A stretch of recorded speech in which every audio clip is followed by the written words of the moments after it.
step. What's up, y'all, and welcome to episode number 19 of Design Therapy. We welcome you from wherever you are in the world to this space, this safe space for creatives such as yourself. These episodes, as always, is brought to you by Core Brand Discovery Foundations. I'm your host and facilitator. My name is Keone Chong, and I'm glad to be rocking with you today. We always have the lovely Mary Gribbin, who's here with us in spirit, and Jose Caballer, right next to me. I just want to remind you that our mission is to activate, educate, and support a decentralized global creative community in finding their purpose, growing their careers, and leading the future of creativity. Our vision is to redesign the world from the inside out, one business model at a time. This is co-creation. And each one of you and us collectively, we are the system. So we just want to remind you, you can always check out Core Brand Strategy Foundations at coreismagic.com. And as always, we invite you to like and subscribe so we can keep bringing you this fire content. So today's agenda today, we've got a drop in, which we'll do for about 15 minutes. Then we'll dive into the download. We're going to talk about today's theme, which is about blockchain and NFTs. Then we'll dive into the upload. We'll talk a little bit about the Accelerator program. And then we'll get into music and no cookies. So let's drop in. Here's the format for drop in. Name, location, what do you do? And what is one creative project that you would do if money wasn't an issue? I'll model that for you. My name is Keone Chong, and I'm in downtown Los Angeles. I am a brand futurist and a culture architect. And what is one creative project that I would do if money wasn't an issue? It would absolutely be electronic transportation. What I'd love to hear from you guys is your drop-in.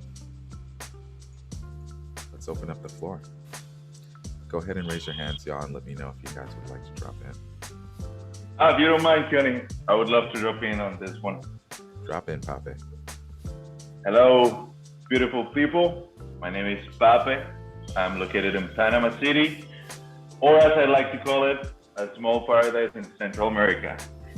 If money wasn't an issue, I would love to develop my entire universe, graphic universe and narrative in the form of illustrations, fine art, but especially like toys. I would love to create 3D models and print them and vinyl toys for, the big boys we are, big boys and girls we are, just to have fun. And that's my dream, like just having colorful stuff all over the place, cute characters, monsters, skateboards, and just fun stuff that, I get so excited just talking about it. Yo, that sounds awesome. Thank you for that, Pape. I would absolutely have a shelf with your toys on it, 1,000%. Would anybody else like to drop in? Sergio. Yeah, can you hear me? I can. So if money weren't an issue, I would love to build like furniture made of organic material. Like, I'm really into sci-fi and all of that, and the work of Neri Otsman's always inspired me. She's doing like buildings made of organic material, so I want to do furniture in the same way. And that's it. That's my craziest dream or creative project. So glad to be here. I'm Sergio, and I'm complete. Awesome. Love that project, man. Let's come up next. Patricia. Hey fam, happy Friday. Hey. So one creative project that I would like to do if money wasn't an issue, I want to create my own surf cafe with like merchandise inside, tote bags, swimwear, create my own swimwear line, and collaborate with local artists around that surf community to help the indigenous people with their like how I can incorporate that and brand them. Yeah. Exciting. Do you have a name yet? I do. Would you like to share? It's still in the works, but I'm thinking of Noonchild. Ooh. I would totally have a Moonchild surfboard. Noon like Noonchild. Ooh, okay. Thank you so much for sharing, Patricia. Amit, what's up, man? Hi everyone, I'm Ahmad, UX designer from Mumbai. One project I would love to do if there was no issue of money, that is basically create a bike that is similar to Red Rangers and Power Rangers, that you can drive and wear it as an armor, so you can fly whenever you want. So that's always been a fantasy idea that I had, and Power Ranger series has always inspired. I would totally ride that, man. That's awesome, brother. Yes. Thank you for sharing. Ioana. Hi, wonderful people. I'm Ioana Balcan from Brașov, Romania. And we do packaging and identity systems for ethically sourced and produced food and a lot of other creative stuff that supports this. Mm-hmm. And if money was no issue, I would replace a lot of the structural design with mushroom-based because I have a fascination for mushrooms, and for now it's quite expensive to implement, but it's one of the most sustainable, and basically after you cycle it, you can also grow mushrooms from it and eat them. And all the research that has to do with mushrooms and creative process, I would get into them. Yeah, mushrooms are a really interesting organism. I recently found out that they can eat oil and plastics, which is fascinating. Yeah, crazy. I think they could. I truly believe they can change the world. Like they're the unseen underdog of the world. They're the largest living organism, and they create a connection between trees, and they give them nutrients. They're absolutely amazing. Mm-hmm. Awesome. Thank you. I'm Ioana, and I'm complete. Thank you for sharing, Ioana. Andrea. Yo. Hello. So excited about today. NFTs. I get so excited. My name's Ava or Andrea or Ava, whatever you want to call me. I don't mind. Right now I'm in Panama, and what do? I'm a digital artist, world builder, my own universe builder, and right now I'm diving into NFTs and art technology and just experimenting a lot. And what is one creative project I will do if money was not an issue? I would do a festival, like a music, art, technology, dance festival, and for the art to be interactive and for us to be able to like dance with our token characters that we previously buy with NFTs. There we go. We're on the right track at least. That sounds exciting. And I'm complete. Thank you for sharing, Eva. Mauricio. Hi.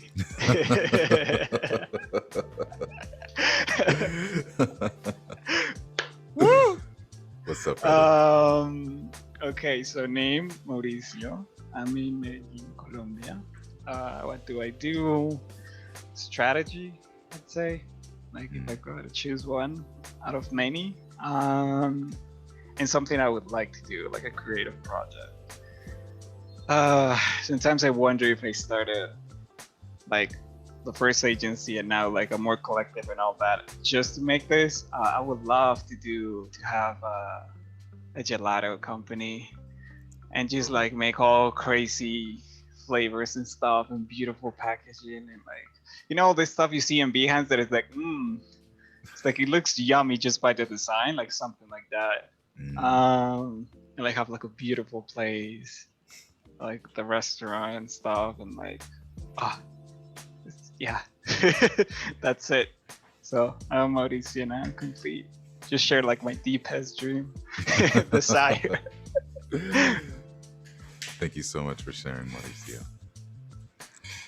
Bjorn, yo.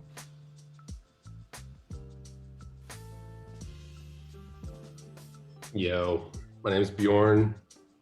I'm from Bellingham, Washington. And one project, what do? I do, I would guess, brand identity design right now.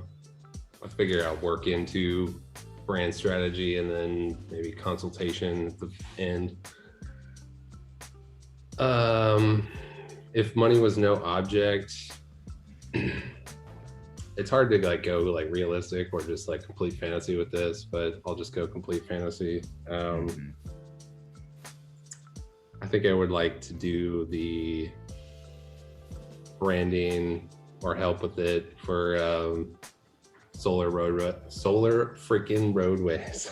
We just need to turn all these streets into hexagonal solar panels and get on that, because it's a lot of dead space and they could, you know, trap energy and trap gray water and all that cool stuff. So that's what I would do. Love that, man. Thank you for sharing. You're welcome. I just want to read one of them that was dropped in. It's from Tino. He's in mid-city LA and he's a culturepreneur. I love that term, man. If the coin wasn't an issue, I'd love to continue some project that I'd worked on as a college student, which was open up local cultural spaces, cafes, and pop-ups where artists can express themselves in their unique creative ways and in a safe space if needed. I used to always hang at Espresso Mi Cultura in Hollywood, and they inspired me to design and sell my t-shirts. They had amazing spoken word artists that came up to stage, which they provided, served, and sold amazing coffee and provided employment to the local community. Just a 360 degree of good. I love that. So that was an incredible drop-in, guys, and thank you guys all for unmuting yourselves and sharing your voice and your visions. Let's dive into today's drop-in, or today's download. Jose put this together. Jose, would you like to talk about it? Yeah. After this, we're going to have everyone give their input into what they got out of blockchain and NFT. Can you mute it on your end, Keone? Or I can mute it on here.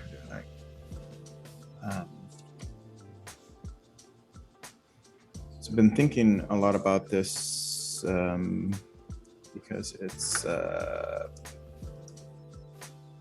it's very hard sometimes to understand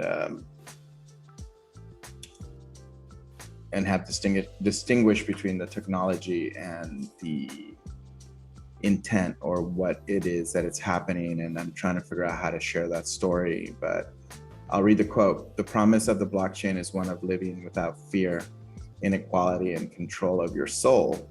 It's freedom," right? Our current system of extraction, desire, debt, unfulfilling work, and survival of the fittest is what causes division, conflict, mental health decay, and a deep spiritual vacuum. At the end, if you dig deeper and see the promise of the blockchain, if you dig deeper, the promise of the blockchain is a human promise, is a promise of returning home. Meaning Bitcoin was born after the financial crisis, after the 2008 financial crisis. And as a way of having a system that wasn't under the control of, you know, the bankers and the governments and, you know, the centralized organizations. So it was really clear and explicit what the objective was. If you read deeper into it, it's super somewhat clear what it is. But the catch-22 is, you know, that for us, for me to understand it, you know, and for the possibility of what it could bring to be illustrated, you know, most people understanding is intellectual, or it comes from the brain, or it comes from understanding the concepts, but experiencing it is very different. So when I was at Consensus, you know, going into the blockchain space, I totally understood it spiritually and, like, you know, what the intent was. So when I got asked, and my first interview was with the founder and with the HR person, and I had just watched, you know, and researched the day before, and I said, oh yeah, okay, the blockchain is about community and about, like, going beyond, like, you know, survival and you know, money, and just being able to create, you know, this new world, right? And, like, I understood the human side of it, and I expressed that. I said, you know, I get the technical. I even explained, like, what I understood of how it works at a technical level conceptually, and, you know, the founder was like, you're one of the people that has gotten it the fastest. Meaning, I didn't go and answer it technically because I'm not a technical person. I answered it, like, at the human level, or we can call it the Wu side level. And he's like, cool.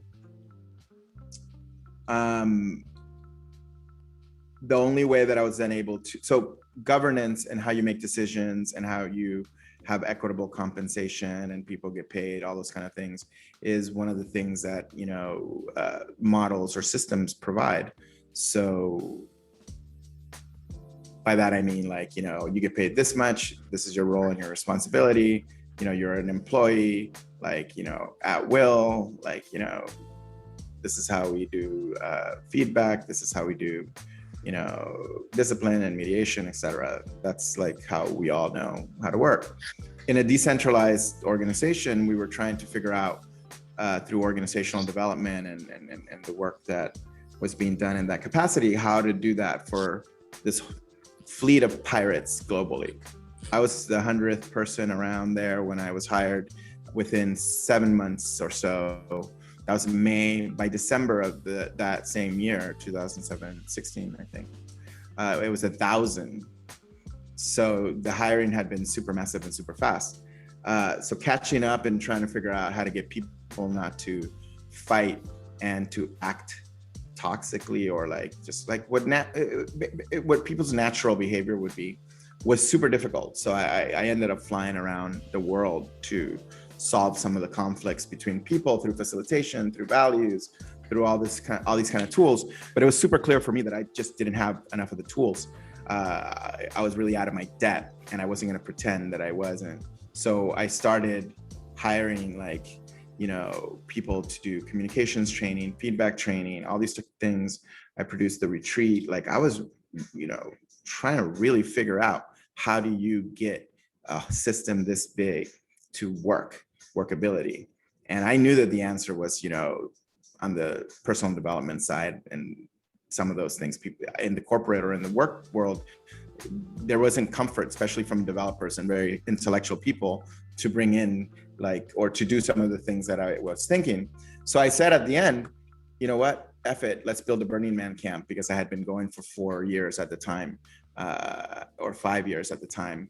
And I knew how much building really got people to understand the point, you know, and the point almost like in community, when food is taken care of, when security, housing is taken care of, and you had to show up self-sufficient. Like, one of the things about Burning Man is that, you know, radical self-reliance is one of the principles. And, like, you want it to be the burner who, like, I showed up with, like, my crates packed, you know, with drills, with my food, with my water, my tent, my whole thing.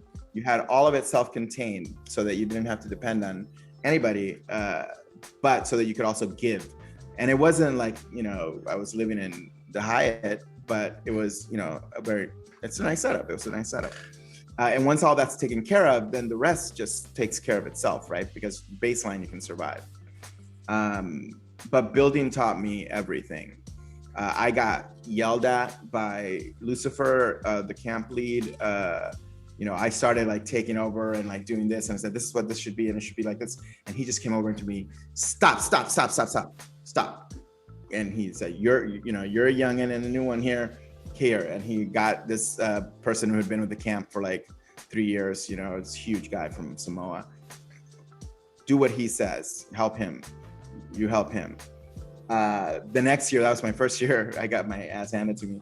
And there's this culture of love and, understanding, but there's also a culture of like hard nose, like, just you need to figure out what it is first before you try to jump in and take control of it. The next year I did the same thing. I went to a camp where I was a guest. It was a smaller camp, not a 400-person camp. And I'll try to end the story very quickly. But the story was, I did the same thing. I was trying to rearrange. I think the bikes should be parked over here. It should be designed this way. And one of the founders of the camp came over and said, same thing. Yo, stop. Leave it the way it is. It's fine. Like you're a guest. Enjoy yourself, and whatever, and contribute. So anyway, he just gave me a real harsh. And and later in the bar, he gave me a hug. He's like, cool, got it. And I'm like, all right, man, no worries. But I'm a Taurus. I want to be in control and running everything. If I'm not running it, I don't want to do it. So I learned, and by the 7th year, even harder lessons, because you go through all the emotions. My campmate, or the person I do it with, he told me something super fascinating, and it just kind of illustrates a lot of the blockchain kind of things. It's like, if people knew, that at the end it's about community, and it's about how you show up, and it is not about, in this world and in the material world, we want to we strive to get into have, ownership of what, we create and value, which is fair. But in a trustless world, meaning where the assumption is that there's trust and there's already a mechanism for you to have abundance, it throws people off. That the point is not, about seeking value and equality. The point is that it's already there, and once you accept it, then it manifests, right? He goes, the ledger is, transparent. Everybody can see it. I have a hard time understanding that, because I'm very much like, no, you put work in and you get compensated for it. That's how we do it as designers. So the bridge between what we're doing and what we've been teaching, with the future and with the, designers, learning strategy, and with, learning how to sell, learning how to build, learning how to prove your value, is the first step. But then at the other side of that bridge, all this talk about blockchain and NFTs, et cetera, all of that is simply about putting in place governance and payment systems and agreements that will kind of automatically ensure that all of the input or the value is being distributed fairly. But we're not there yet. We're still years away from that. We still have to work towards it. And in the middle part was the solution that I hope and wish to bring to everyone. Once people understand it and they go, get it, it's almost like a hat trick, because then nothing matters, right? You dissolve into love and acceptance, and then you can really co-create, and you can do these different things. So we're thinking about doing a festival similar to what Ava was saying, where there's music, spirituality, art, business, entrepreneurship, and bringing people in from having a cashless system, so that nobody sees the transaction and the commodification. The reason why Burning Man works so well is because you remove money from it, and then suddenly all the values and all of the things it's your vibe, and it's how you interact, and it's communicating and saying what you need, is taking care of yourself, is making sure that it's a training for what it means to be able to co-create in community. When there is energetically too much, imbalance, it's very difficult. Survival, if you were in fear of survival at Burning Man, it's going to be really hard for you to contribute and to participate. So I learned over those 7 years pretty powerfully, like what it means. And at the end, I learned, that I serve Jesse. He's, his playa name is Medici. He funds the thing, and he has never said no to anything, as long as everyone, the container is the vibe. He serves me and wants me to succeed. I serve him. Like, we become co-servant leaders to each other and to the community. And I see that here in this community, and it's very beautiful to see. And it's going to take some work to figure it all out, but we're moving towards that bridge, and hopefully we get there. And when we get there, we can cross it. So thank you for letting me share that. It's my story about how I learned what the blockchain is by going to Burning Man. And if you want to read about it, there's a book called Bitcoin, Burning Man, and Beyond. And if you go to the crypto camps at Burning Man, to Decentral, to any of the camps, you can talk tech and all the time, but at the end, it's all going to come down to my brother Pape from, it's all going to come down to psychedelics and meditation and the only way to get it to go through becomes going to the other side, because the practices that you learn from all of those things are what really allows you to be in equanimity. Equanimity is a hard thing to roll with. I'm practicing and trying to get there, and I fail frequently, almost every day, but my goal is that I can do it. No goal to do it. My goal is to just do the work and keep it going, just every day. So I'm Jose Caballer in downtown Los Angeles, feeling embodied in that bittersweetness of truth. And I'm it's Fortnite time. And I'm complete.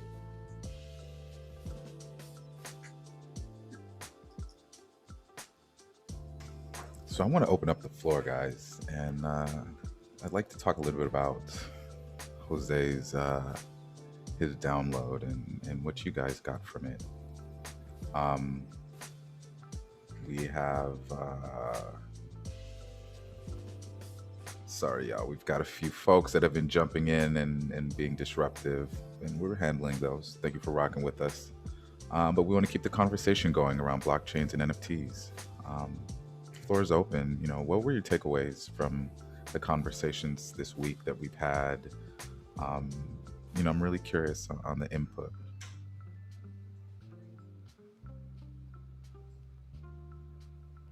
Floor is open. Yeah, I can jump in real quick. Can you go to the next slide so I could take notes while it's happening? Yeah.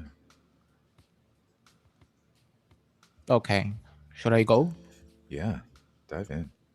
So I have a couple of takeaways, especially on Monday on Clubhouse when we talk about cryptocurrency and NFTs in a more objective way. It was amazing to see that people is working on real projects, not these utopian, super fantastic projects that we see on the internet. That was my first takeaway, that people is working on real projects that can be implemented in a couple of years from now. Seeing that this is not just a niche thing or something for little kids on YouTube or anything like that, gave me a lot of validation, because I think this is a real opportunity for creating community, actually transforming businesses, transforming the economy as we know it. I'm just keeping an eye out of the fantastic and super utopian narrative that crypto is going to solve all the evils in the world, but I'm very excited to see how it transforms our practices, for example.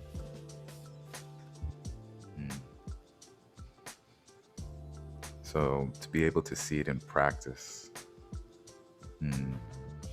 Jose had actually mentioned a really interesting startup, Audius.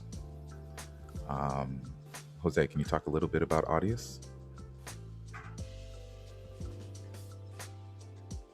If you go to the website, Audius is a platform for musicians. You have a player, you can stream music, and they're trying to be able to, on the blockchain, do the revenue or the royalty splits between creators. They're trying to do basically Spotify and crypto. and using new models for creation. So it's been a long time coming. I mean, in terms of like what's possible for music on the blockchain. So you should check it out and keep track of it. Yeah, thank you for that, Jose. Ava, yo, what's up? I got so excited about the talk we had on Clubhouse. I had to go, but when you guys started talking about JC and like all these famous people trying to join NFTs and just launching it and see like, oh, I'll become richer or whatever, and we see a backlash of that being like, hey, it's not about like the money or maybe you, it's about like how long are you going to stay here? Like, are you really part of it? Are you really part of the community? Is your project going to be lasting of how many years? Like, what is the concept behind it? And I connected a lot of what you said, Jose, about like Burning Man, because like you said the other day, it's like blockchain is like a little Burning Man. And I was like, that is so true, because a lot of you start meeting a lot of people in the community. Like clearly there are people that are just there for the money, which is okay with whatever you want to do. But you see that people that are invested in their art or like their project or are consistent on interacting is where you see most of the people growing and actually being successful. I've seen so many artists that have not that many followers, like a small following, and they're doing so great. And it's like such a genuine, I don't know if sometimes I feel like utopian and I'm trying to grab onto this like little thing, but it just feels so genuine. And I really, really enjoy that. Love that share. Thank you for that, Ava. Would anyone else like to share what their takeaways from this week's topic has been?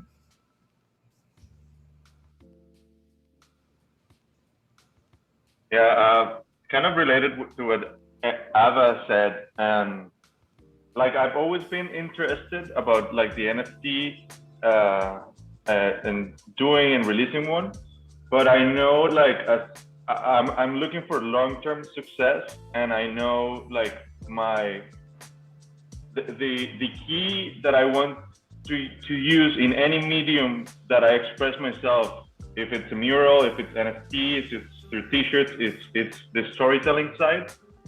So I don't feel rushed to run into it, because of course there's still a lot of testing doing. It's still like a space that we have to figure out. Mm-hmm. But for me, the most important as an artist is to align my story and find the characters and find the right way to express it, and that it makes sense that when I do an exhibition, I can now connect it to an NFT and like how to deliver value.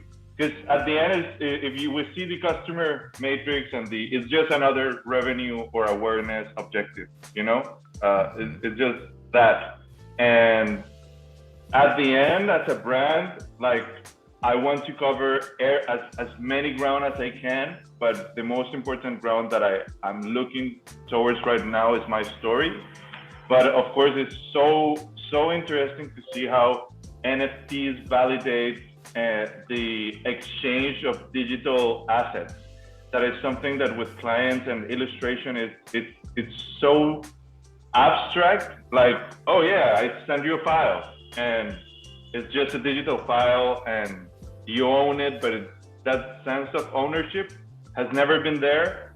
And now that I've seen NFTs, I feel that it gives that ownership to the digital asset. That is, Jesse compared it to the Mona Lisa. Like you can have a replica of the Mona Lisa, but you don't own the original one. And like the Mona Lisa is a non-fungible item. It cannot be replicated. It's unique on its own. And digital art is so interesting because everything is going into AR, and like you know, iPads are just an amazing tool to express yourself. It's so big how like technology and our consciousness and awareness is coming to a level where technology is like way above, you know? So it's like, as I was saying, like she's creating universe, and now we can create digital universe that helps us. Like, imagine when VR is a thing, you know? And being able to have this story and get maybe the funding through NFTs and developing the growth of a character with people that bought it from the beginning and just start growing, and you can, man, the possibilities are infinite. But that is like, take a deep breath, just build the story, as my teachers in Pictoplasma said to me, one frame at a time. One frame is enough to get the story get started and grow it from that. So yeah, I'm Papen. I'm complete. Awesome. You know, one of the things that I really pulled from that share was the concept of ownership. And, you know, Jesse, he talked about NFTs, and, you know, I really appreciated that he comes from a very cynical standpoint where he's like looking at almost like the materiality of it. Like what is the actual impact of this technology for creatives? And you know, he describes it as a digital signature, like a stamp of authenticity. And for so long as creatives, we have struggled with the ability to have ownership over the work that we create, and you know, what does attribution look like? Of course, there's always the challenge of laws and, you know, these organizations, governmental organizations that are supposed to manage copyrights and legalities and ownership and licensing and all that good stuff. But this is the first step towards that. And to me, that's what's really, really exciting. But I'd love to hear more from the audience, guys. Maybe Arsen and Jay. I know you were a big part of the conversation this week. I jumped a bit late, so I'm trying to listen and to join, but yeah, I think the biggest takeaway for me is I was reading about the whole Earth catalog and basically how the internet started last year, and it is amazing to see that, in a sense, you know, people usually perceive the internet and social media as bad, but it is interesting that it started in hippie environment, and I feel like the original vision of the internet was, in a sense, like what they experienced doing LSD, doing mushrooms. So in a sense, it's like their artwork. So I feel like and although I was not growing up during that period, I had luck that I grew up during the 90s, where basically I met a lot of people through the internet, and I feel like this is coming back in a sense. And I'm really glad that the technology in blockchain space is really going into second plan, and it's really about the people. And yeah, this is it. That I feel like the more, yeah, it's really about community. And the most powerful thing for me is basically what Marshall McLuhan is always saying, like, medium is a message. I feel like the blockchain and the internet as medium is like pulling the plugs and like trying to prevent some things that are not, it's not forcing things that are bad to happen, but it's just like making it harder to happen. And I feel like this first wave, which it can be a bit confusing because it's all about money. I think that's just the start, because as every medium, you know, it's first start to imitate what come before. But yeah, I feel like I'm really excited to be part of this community, because yeah, I realized that this is the prototype of the future. And yeah, I'm Arsen and I'm complete. Awesome. Thank you for that, Ars. Would anyone else like to share?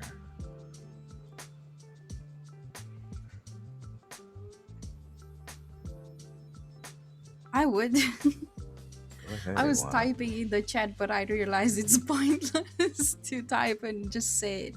I think it's a race to ownership sometimes. Like even if someone didn't invent one of the things, they want to patent it or own it. And I don't really like seeing that. Like the original code for the internet, like Arsa was saying earlier, someone patented.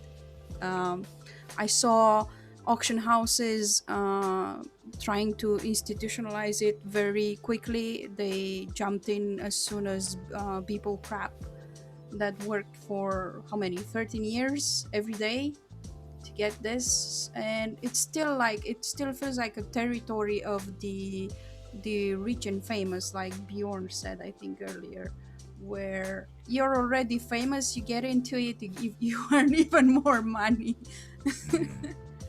So what I'm saying is I'm still approaching this with cautiousness. I know change is messy, not beautiful, but it also causes some damage along the way in my vision. Even like minting NFTs, it's still like a, you know, it causes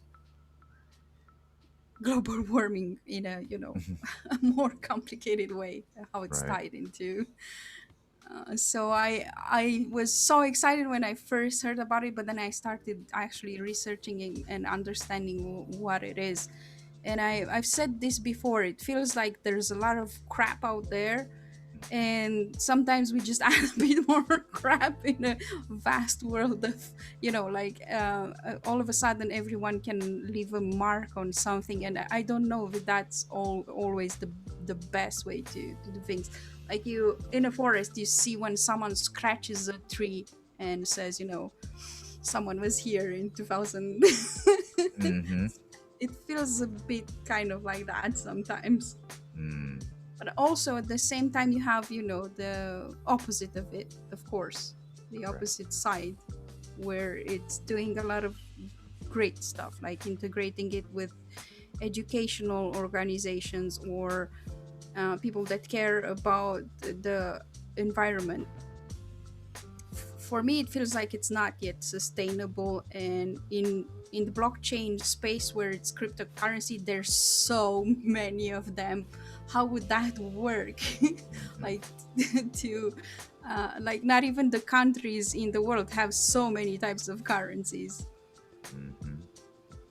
So I'm guessing, but it's interesting how accelerated the process is because how open it is, because we are all connected globally right now. So I'm sorry if I may have sounded a bit harsh, but I gotta look at it from, you know, from these points of views as well. Yeah, we have to look at it from all angles. You know, it's far from being a tested, reliable solution. Everyone is experimenting and it's evolving, right? NFTs is an example of the evolution of the technology. And there's going to be new technology. You know, are NFTs the end all be all? Probably not. Is it going to be maybe like a cog in a part of a whole host of additional technologies? Most likely. But there are so many gaps yet to be addressed, and that's the challenge. Ava.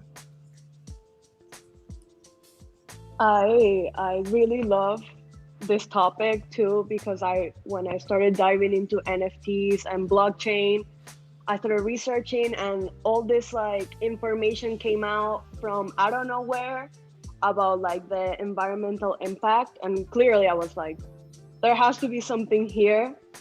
And I started wondering, right, like the entire system of blockchain is something that we can calculate. Like we know how much energy it takes.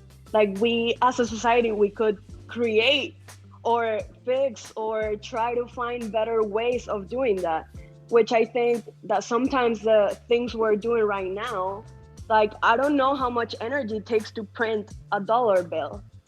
And those are the questions that I started asking myself, and I found the Tesla blockchain, which I'm still researching because I don't know all the terms. I'm clearly super noob to this too. And I found the Tesla blockchain very interesting about how different it acts compared to the Ethereum blockchain, which is like a very energy consuming blockchain. So I really recommend for people to check out like the basis of how the Tesla blockchain is like coming into action, because I see a lot of future for us to be having these types of conversations and fixing that, and not going into adding more damage into the planet, but that also involves us looking back and being like, okay, what are we doing right now? Is this going to be another add-on, or is this going to be like, no, this is the new system and we gotta end this one? Which I think it's hard. It's like a hard conversation to have. And I'm opening the floor to anyone. Yeah, and thank you for that, Ava. Appreciate your input. Pape and then Arseniche.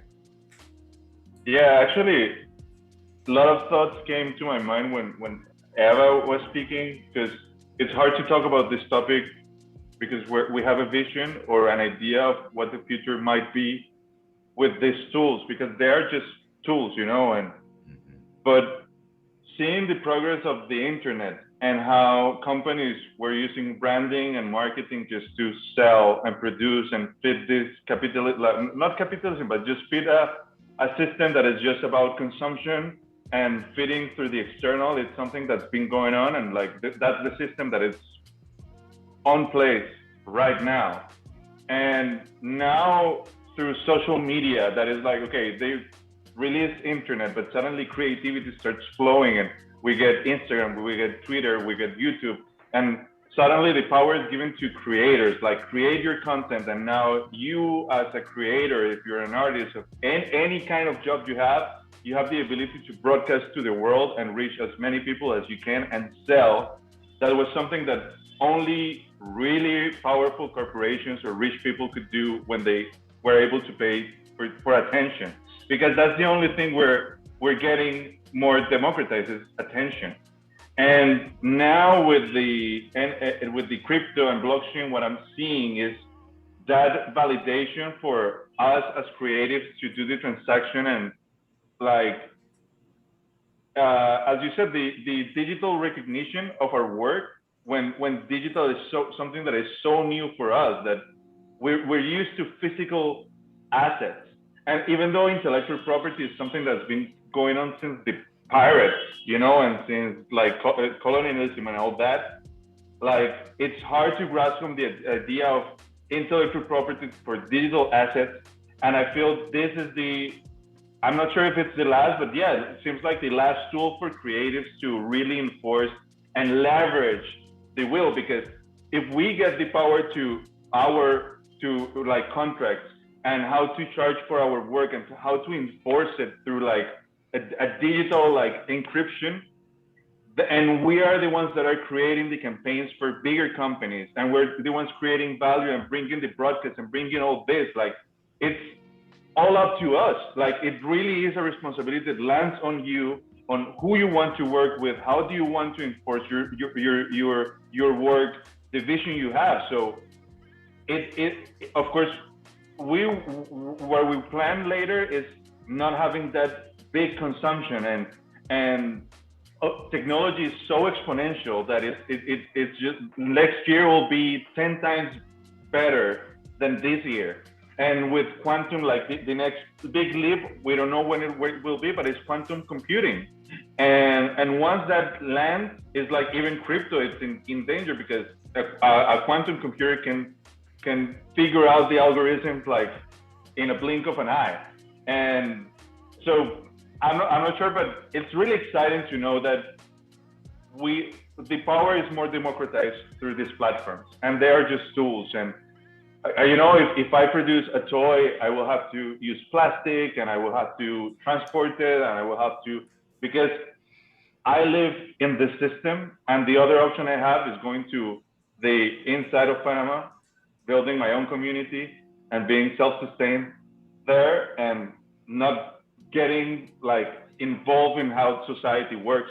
And so yeah, I'm just really excited. Like this is so exciting because we are creating the future as we speak, and it's nice to be able to speak about it and know that I'm not in a rush to understand, because I know there's people here that are understanding it.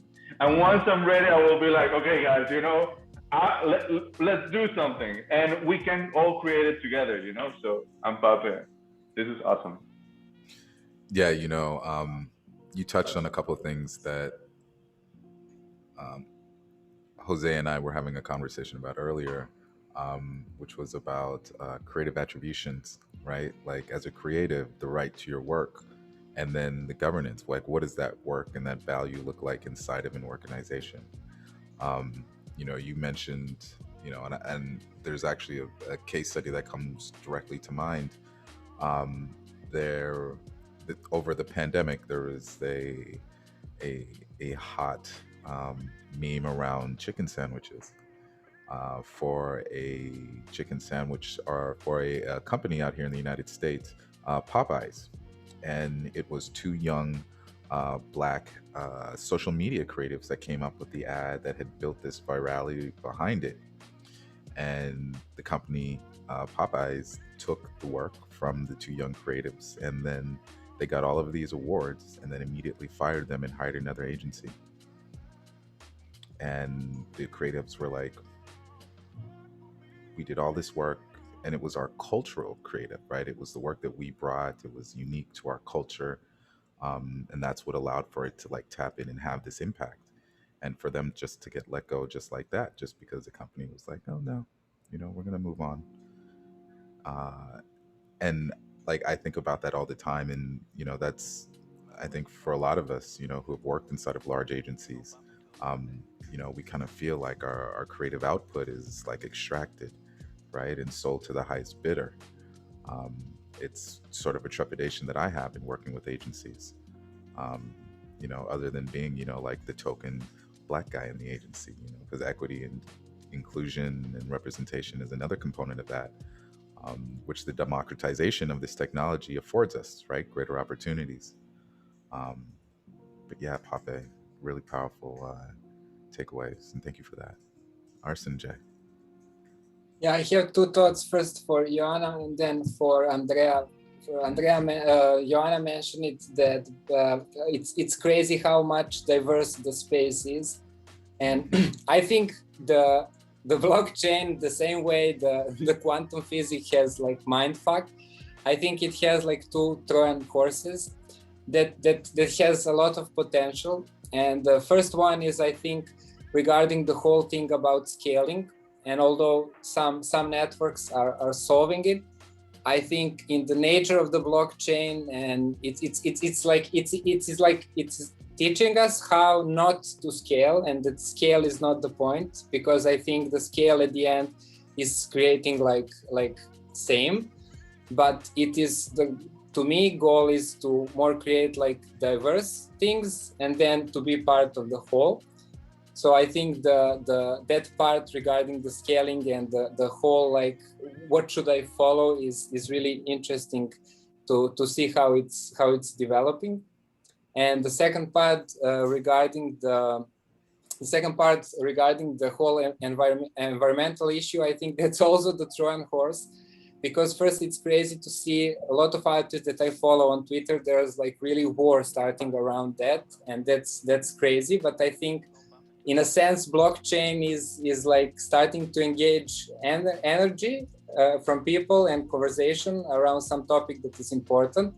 So to be completely optimistic, I feel like once we start like working on the real issue, I think it's like the energy problem is called to us to start doing something. I know that it's currently bad and it is creating environmental pollution, but if it doesn't create that, I think the people will not react. So in a sense, I think it is a call, and once the call is reached, I think these problems will start to disappear. So I look at this issue more as a way what technology is teaching us, and on the long run it will be even out, but currently it's pretty bad. So I'm Arsen and I'm complete. Thank you, Arsen and Jay. So we've got about 20, 25 minutes. Let's talk about some of the takeaways. Jose?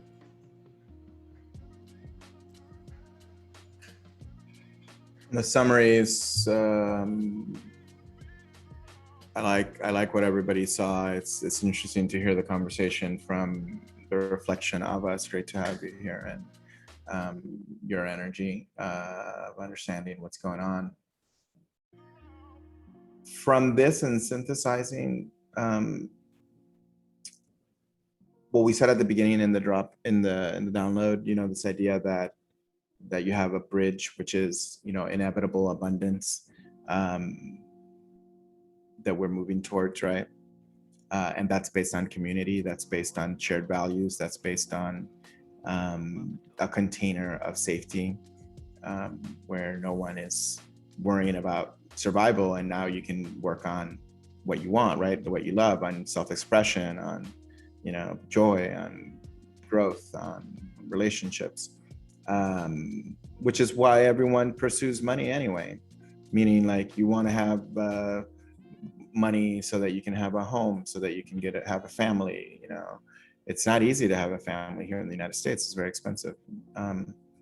So the model of extraction, I think, is less about focusing or like having the mindset of like, I don't think it's like people are in a cognitive extractive modality based on long-term political kind of residue of colonialism. That's obviously a narrative that we can paint, and that's fine. But people are just in it because that's, get mine is kind of like how it works. And I've really judged that a lot in like some of the people around myself in the past, like when I was building my company.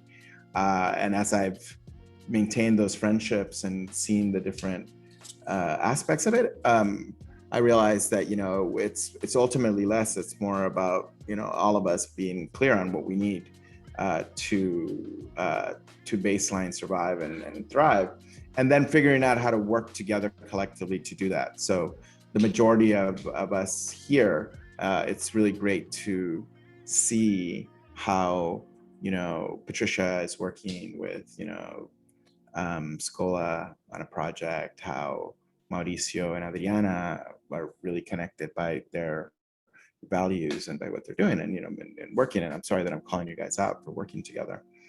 I think the next phase, and in general, is really ultimately agreements and how we work and what it means. I think that facilitation, alignment, and flowing together in a one direction is one thing, but communications and governance, which again, not government, but like how do you make decisions, who can be included in making the decisions. Somebody said something really powerful to me last night, a director, a person of color, which we were talking about the context of because we were at an event that was here in LA, and it was very not as diverse. It's diverse, but not as diverse. And we're talking about comfort and like being in those circles. But that in creativity and in the execution part, there is an aspect of the narrative, and I saw that in the chat, about credit and value. And I talked about the Think Different tagline. The person who did it didn't actually get credited for it. The agency got credit and the creative director got credit, but the actual person was from another agency before that agency passed it over to the lead agency. And that's how that business works. Patricia mentioned the Philippines and kind of labor practices. What I was told last night, it's interesting. We were just talking about do we look at ourselves in context to what the system is and feel less than because of whatever our situational or identity is, or do we let go of identity and try to play, or do we just make new rules and like make new systems?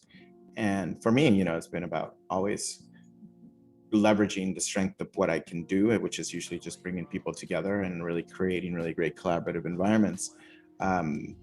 And then the rest of the work in that what I know now is communications and personal development and that mastery of workability, which I don't know. I mean, I don't know how to do it without. We're doing it, and we've been doing it since we started this experiment a year ago of like doing circles and coming on and building a different vibe and a different container. But I think now it's really when the hard work starts of like digging into not just agreements, but like into the personal aspect of it and like how we all grow. And by doing it together is, you know, it's a place and a space for movement. The container, maintaining the container and moving it forward is ultimately the main thing. And it's agreements. And, you know, the parallel to the blockchain is, you know, it's great, all the kumbaya kind of things that you can think of creating a new world. Jesse's cynical about it because of all the money that's been involved in it and people just doing, you know, land grabs and trying to get what's theirs, which is the old model. And he realizing and wanting it to be about, hey, I just want a better way of working and for it to be more, you know, a good kind of vibe. So we all want to be happy. We all want to be safe. We all want to have families, you know, or be in our family. We all want to be creative and self-express. We all have the similar desires. And when you have something like the blockchain kind of emerge and these ideas that are coming forward of decentralization that take us back to how we once were, you know, this idea of being human, this idea of being seen, included, self-expressed, of, you know, being compensated, or it's not even compensation. It's that there's no longer an exchange. It's a given that we all benefit, right? Like even the concept of like, I'm getting paid for this goes away when it's like, you're getting paid because you're you and it's okay. And like, and that's crazy.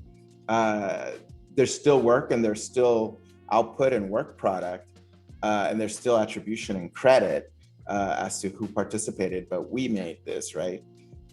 And here's who we are, like all the names. We're going to launch next week our first social campaign, and it's Pape talking, right? And sharing. And the next one is Patricia, and the next one is Keone, and the next one is, you know, so we are the system. And attribution is a given. That's trustless. That's a trustless system. It's a given that you're attributed and that you're accepted. And now what we need to work on is getting it to where it's a given that you get compensated and that you have security and that you have what you need to grow. The concept of abundance in the abundance term, if you're familiar with it, from is not about wealth or money. It's about all the things being there, and it has nothing to do with money. So yeah, I went a little woo side today, so my apologies. But that's what my blockchain is: abundance. That's the goal that everyone is trying to get to in general. No. Though right now it doesn't look like it, right? Because everyone's doing it for like, oh my God, I'm investing in this to grow. So yeah, thank you for listening, and we can continue this conversation. This has been an awesome week and an awesome conversation. So I'm very grateful. Thank you, Keone, for facilitating it, and you know, everyone for speaking and unmuting themselves. Jose Caballer and complete. Thank you for that, Jose.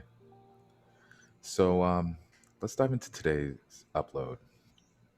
So what I'd like to hear is what was the takeaway from today's conversation, and you know, just the week in general. This was a very spicy topic. Can be very polarizing, but it's definitely something that we all need to be paying attention to. The blockchain and NFTs are absolutely technologies that are going to impact the way that we work in the future. You know, these are the building blocks for a creative future of abundance. So, with that said, what was one valuable thing you got from today's broadcast? Floor is open. It's how Jose started, like that blockchain is a human promise. And if you add spirituality to what you do as a human, then it's gonna become abundance. That's what I got from it. And that it's up to creatives to change the industry standard, because no one can change it for us. Yeah. Thank you. Thank you, Ioana. Sergio. Yeah, can you hear me? Sure can. So I think that the biggest thing that I take away from this meeting was something that Jose wrote on the chat. Energy brings energy, energy produces energy. And I think, yeah, blockchain and crypto and all of this is like the wild, wild west right now. But I think if you try to look at things from a cynical perspective, you're going to get cynical answers to your questions. So I'm trying to keep the optimism. These are just tools, and we are the ones who are going to make good things or bad things about it. I'm just super excited. I mean, I'm just watching the people who's like doing big stuff, just learning a lot about it, because I really want to be able to solve like a strategy problem for my clients in 2 years, like using NFTs, by not thinking that they are like a scam or something like that right now. So I'm just trying to keep the mind open, and yeah, that's my key takeaway. Energy produces energy, and I'm trying to get like in a level of optimistic energy towards this blockchain thing. So I'm Sergio and I'm complete. Thank you very much. Thank you for that, Sergio. You know, it reminds me of a quote that I came across Twitter today, and it talks about the challenges of strategy work and being a creative thinker, and it's the ability to have like conflicting ideas in your mind at the same time. And I'll share my upload. So much of blockchain and like my introduction and experience with blockchain has been like on the woo-woo side, and like, oh, this is the answer, this is the solution.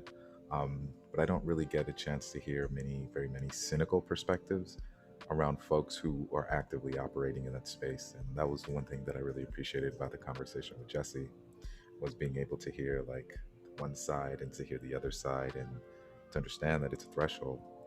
Um, I'm really excited for just the future of creative work. I'm having a lot of really interesting conversations with a lot of folks in the space who are playing around, and I'm really excited for what blockchain is going to bring.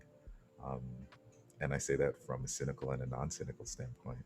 So yeah, that's my upload, and I want to hand it on over to Arsenijay. Yeah, Arsenijay, sorry I'm interrupting you, but another one thing I wanted to add, Keone, Jesse's cynicism is about, he's been in it a long time. It's about people not understanding that it's about community and about the vibe, and coming in to do kind of land grabs, or like just it being about money. And it's the cynicism point of view is just like the promise of the woo or of the collectiveness is so different than what people's behavior actually is in his experience, that you can't he wants the big festival and like everyone together and abundance and community, and he's working towards that. And the people that are working towards just being financial people and money with people in it, he just sees with contempt and with distrust. So that's where the cynicism comes from. Arsenijay, sorry, I hijacked. Yeah, no problem. Yeah, my biggest takeaway is. Oh, Arsenijay, you got muted, brother. I think my biggest takeaway is something that in this community is in a sense implicit, but I think it is really important in any change to happen. And I think the way this community is modeled. And before I came to this call, I was meeting with some friend, and she is getting married soon. And she told me something that I think really explains what I want to say. She told me, like, in a sense, she entered into hustle mentality, and basically her boyfriend never told her, future husband never told her like anything what to do. He was just there being, and never like anything pushing, just like showing himself as a model. And in a sense, she that was like for her one of the biggest things that influenced her to make change. So I think in order to not get caught into previous troubles that we caught ourselves into, I think it is really important the way we do it. And I think that requires a lot of discipline in order to don't point fingers, don't just try to remove the control. So I feel like the biggest takeaway for me is the amount of the awareness that needs to happen in order for any change, either blockchain or anything else. So I'm Arseny and I'm complete. Thank you for that, Arseny J. Really powerful insight there. Roxana, what's up? Hi, everyone. Well, for me, I am a completely newbie. I don't really understand this whole blockchain thing and cryptocurrency and that. But what I find out is this in the end, hearing all of you gives me like hope. Just because I felt like I come from a really cynical and fucked up culture. And even where I live, it seems like a paradise, but in the end, is something there that is not working. Like tourism is a thing that seems like every country wants to do, but in the end, it's really harming like the place where you live, the people, and all of that. And I feel like cryptocurrency is like the new thing that may bring us a little bit more to a human way again, because of community, because of things that we can all control and not just a tiny group of people can control. So I don't know. I don't really, I say it again, I don't really understand the entire spectrum of the cryptocurrency, but at the end, it brings hope. So I'm hoping to learn more about this and learning from you guys. So I'm really excited about this, and yeah, looking forward to see what the future will bring. So that's my takeaway. Thank you, Roxana. Pape and then Ava. Yeah, so my biggest takeaway, and it's connected to a book that months ago I asked Jose to recommend me 5 books that I should read, because I was setting my goal. One of my goals for 2021 was to start reading, and I started using audiobooks, and I've been the name is A New Earth, and like finding life purpose.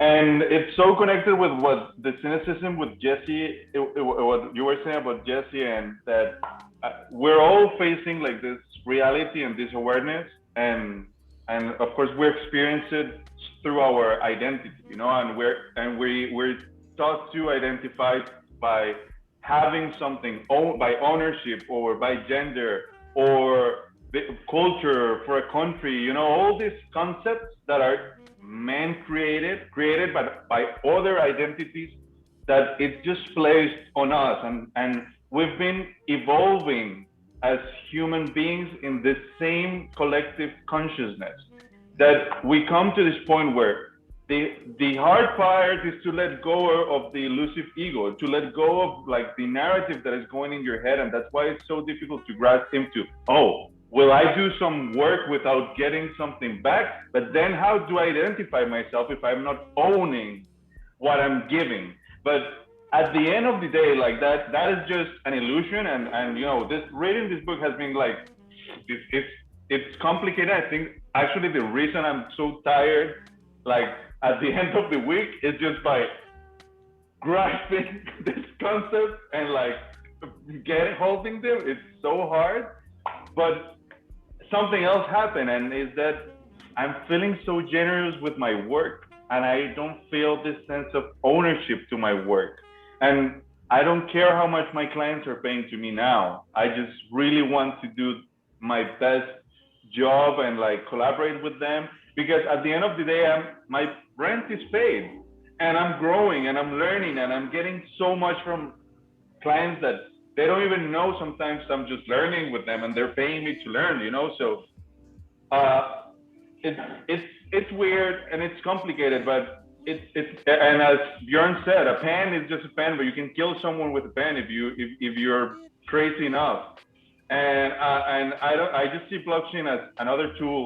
But what is amazing and most amazing, that it's the biggest getaway of the year and today, is that what we're creating here as the system has all this awareness and all this connection, and the intention is to create this decentralized community where everyone can grow and be themselves. And that's a promise, you know, that's a promise that it's worth it to work for. It's something that I love my ego to hold to that and wanted to represent it. Like, I identify with it because I am the same as the system. So I don't care about my ego. If my ego wants to follow that path, let it go, you know. So yeah, I'm popping completely. Thank you for that, Pape. Powerful as always. Ava, take us away. Well, I can't top that, but just, you know, my biggest takeaway is like, as individuals and like as creatives, we have so much power.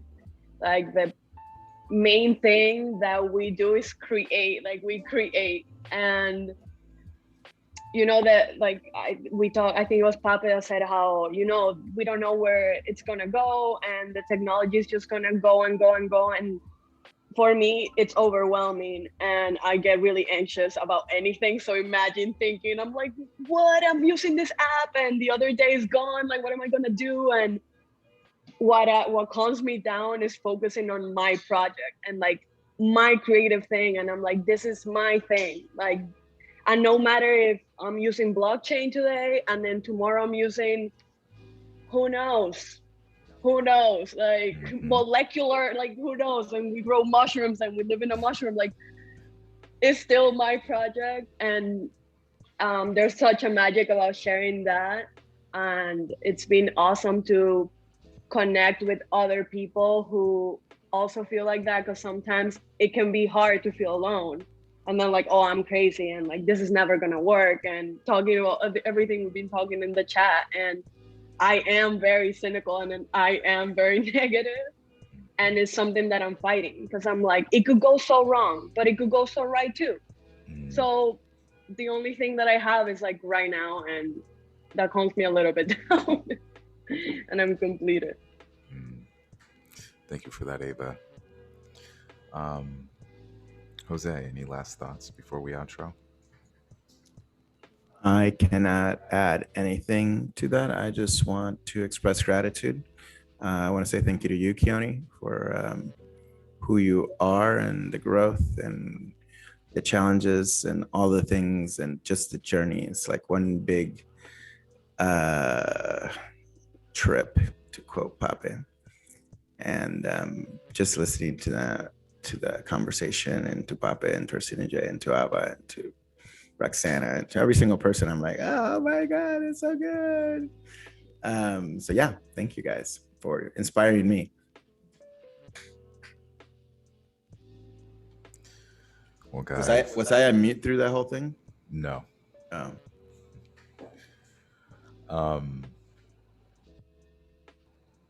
You know, I'm full of gratitude, guys. You know, like, I feel like so much of like my journey is reflected in each of your experiences. Like, I can see like stages of my career and challenges, and I can see it in each and every one of you. And then the hope and the vision and the heart and the love and the community,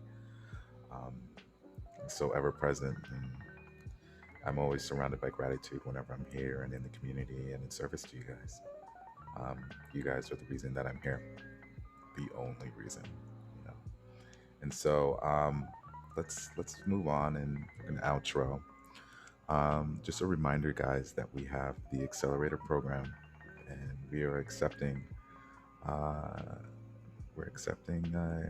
know, folks that are interested in joining for the next month. the Accelerator program, it's going to have all of the replays for our broadcasts. That conversation that we had on Clubhouse will be up today. We have circles, which is, just like this, community cohorts going through process together around FIRE, which is purpose through design, core, which is, of course, brand strategy, and then flow, which is how to flow through execution. We have other circles that are on the agenda that we have planned that are really excited. Things like launching Instagram, possibly Webflow, and a lot of the other tools. So that's really exciting. And then we've got our vault. So, real work documents, worksheets, case studies, and resources. And then last but not least, play. So ability to get together and chill and hang out over a movie or do yoga together, journaling, book club, which we started a little bit with Pape and Jose's recommendations. We have the very first circle, which is Firelight, and a few of the folks here have gone through it. And now we're currently going through Core Light, and some of those experiences have been really remarkable. Really excited to share, the next level of graduation with these folks, with you guys. And so if you guys are interested in applying to the Accelerator, you can email me, Keone@thesystem.co. So we want to ask for you guys to, reach out and connect with us outside of this space here. And hit us on Insta, hit us on Facebook, connect. We'd love to hear Can you from you believe guys. you're not sharing your screen? I'm not. Look at that. Thank you. Now we're sharing the screen. Core, check us out on Facebook. Like I said, check us out on Instagram. We can connect and kind of provide support there in a more asynchronous place. And just a reminder that today's episode, as always, is brought to you by coresmagic.com. So we ask for you to like and subscribe and comment if this was valuable to you, if this was powerful, if you got an insight from today's session. We'd love to hear it. And now, music and no cookies.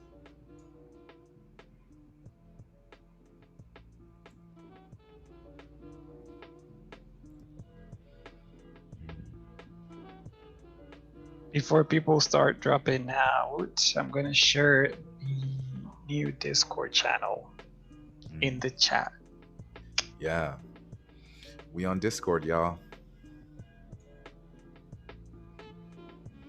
Congrats on that, Mauro. It's been awesome to use Discord. I had never used it before. I love it how GIFs can be shared, how images can be shared, how I can play music and see everyone's music that they're playing. Is like so fun. Thank you for that, bro. Please get on Discord. We usually drink wine there, so I have soju tonight if you want. You drink wine. 3 a.m. What wine? I'll do soju if we're going to have an after party.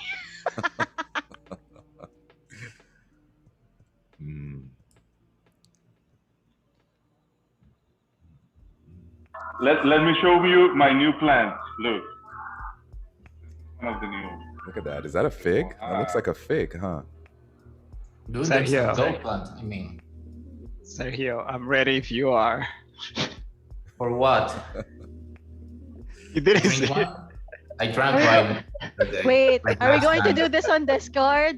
I have my soju apple ready. I'm not kidding. Let's keep it on Discord. And Keone made a comment about me talking about hallucinogenics, so I'm going to pass a blanket statement. We can't talk about mushrooms or alcohol on any system calls. Well, here's the thing. It was just illegal things that may not be legal where you're at, right? Like if alcohol is legal where you're at, I don't think that's too much. But if we're going to talk about other stuff. All I said was the word hallucinogenics, but that's it.